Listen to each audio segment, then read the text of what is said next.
నువ్వు బలపడాలి, నువ్వు బాగుపడాలి, అనేకుల్ని బాగు చేయాలి, అనేకుల్ని కనికరించాలి, శ్రేష్టమైన వ్యక్తిత్వంలోనికి రావాలి. ఇతరులతో పోల్చుకొని ఈర్ష్యాద్వేషాలతో నలిగిపోయే తత్వం నుంచి, స్వీయ చిత్తంలో నుంచి నువ్వు విరిగిపోవాలి. ఇతరులను నీకంటే యోగ్యులుగా ఎంచుకునే దీనమైన మనసులోకి నీవు రా. పొరపాటు పడిన వారిని పోనీలే అని క్షమించే మనసు, కనికరించే మనసు, శత్రువుని కూడా కనికరించి దయచూపే మనస్సుని సాధన చేయాలి.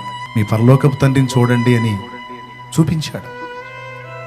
పరలోకపు తండ్రిని చూడండి, చెడ్డవారి మీదను మంచివారి మీదను తన సూర్యుని ఉదయింపజేస్తున్నాడు, తన వర్షాన్ని పంపిస్తున్నాడు అన్నాడు. అంటే మంచివాళ్ళనే కాదు, చెడ్డవాళ్ళని కూడా చేరదేయండి, చెడ్డవాళ్ళని కూడా ఆదరించండి, చెడ్డవాళ్ళని కూడా కనికరించండి. అప్పుడు మీరు దేవుని కుమారులు అని ఆ పోలిక చెప్తున్నాడు.